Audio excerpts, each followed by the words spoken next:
All right, today we're going to tackle something super simple, but honestly, it's really powerful. We're talking about how to close that gap between our racing thoughts and the actual present moment. So let's dive in.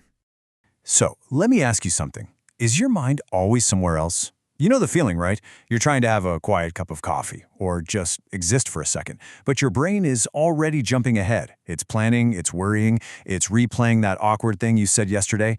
It's this constant hustle inside our own heads, and we're never quite where our feet are. Okay, so why is it so ridiculously hard to just be here? Well, the answer lies in something we can call the thinking mind's trap.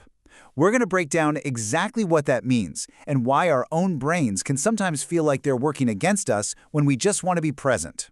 See, our brains are basically problem-solving machines. That's their job, and that means they're pretty much always on. So we get stuck in this endless loop, right? The to-do list, the worries, the what-ifs.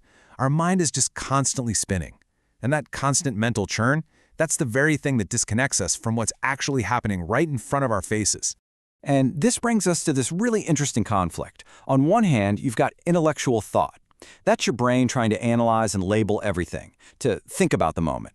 But on the other hand, you have experiential living, which is just, well, living it, directly feeling it. The big trap is trying to experience life by analyzing it. It just doesn't work. I mean, really think about that. By the time your brain forms the thought, okay, I'm being present now, that moment is gone. It's already in the past. The now isn't some idea you can grasp with your intellect. It's an experience you have to live. So the big question is, how do we actually make that switch? How do we go from thinking to living? Well, the answer is so simple, it's almost funny. And it's with us literally all the time. It is the most fundamental, powerful tool we have for yanking our awareness back from all that noise in our heads. Yep, we're talking about breathing. You see, breathing is way more than just keeping us alive. It's the bridge. It connects that intellectual thinking part of us to our actual lived experience. Think of it like an anchor for your mind.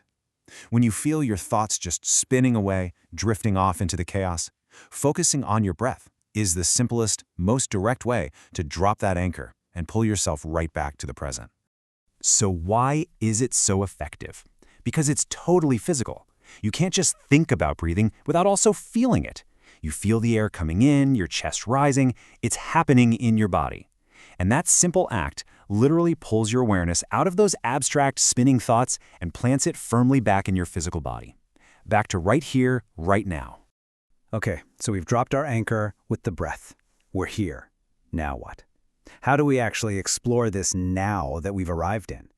Well, the next step is to use the very tools we were given to experience the world in the first place, our 5 senses. So, with our breath as that starting point, that foundation, we can finally start to truly notice what's around us. Our senses, sight, sound, smell, taste, touch, they are the literal pathways from that internal world of thought to the external, physical world. And intentionally using them, that's how we cross the bridge into direct experience. And there's this super simple but crazy powerful technique for this. It's called the 5-sense assessment. You can do it anywhere. Right now, just pause. Look around and notice one thing you can see. Then listen, what's one thing you can hear? What can you smell? Maybe you can taste the coffee you just had. What's one thing you can physically feel, like your feet on the floor? This little exercise just instantly yanks your awareness out of your head and grounds you in your environment. It's amazing. All right, so now we have the tools, right? We've got our breath as the anchor and our senses as the guide. So now let's talk about how we can weave these into some really simple, practical, everyday rituals to keep us grounded and in the moment. And listen, this is not about having to find an extra hour in your day for some intense meditation, unless you're into that, which is awesome. This is all about weaving these little moments of mindfulness into stuff you're already doing. It's about turning totally mundane, everyday actions into powerful moments of presence. So first up, here's a really cool tactile one, playing a record. I mean, sure, you can just tap play on your phone, and that's fine. But the physical act of putting on a record, that engages you in a totally different and, honestly, a much deeper way. Think about it. Every single step is deliberate and sensory. You pick out the record. You feel the weight of it in your hands. You carefully place it on the turntable. You watch as you set the needle down, and you hear that first little crackle before the music starts.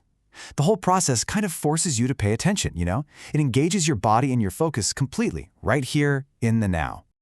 Okay, but what if you're someone who just can't sit still?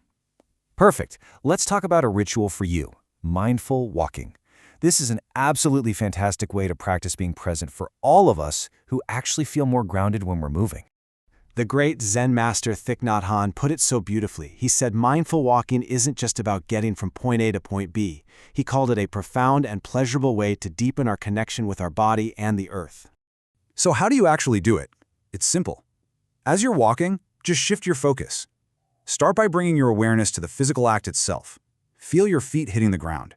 Notice your posture, how you're breathing. And then once you've got that, start expanding your awareness outward. What do you see? What do you hear? What can you smell? Can you feel the sun on your face or a breeze on your skin? It totally transforms a simple walk into this incredibly rich sensory experience. And look, here is probably the most important thing to remember in all of this. Your mind is going to wander. That's just what minds do. This whole practice isn't about trying to achieve some perfect, empty mind. No way. It's simply about noticing. Noticing when your mind has drifted off, and then gently, with no judgment at all, just guiding it back. Back to your breath, back to your senses, back to right now. So I'm going to leave you with this question. We spend so much of our lives planning for the future or reliving the past. But what if you actually used these tools? If you used your breath as an anchor and your senses as your guide to truly land in the now, what do you think you'd discover?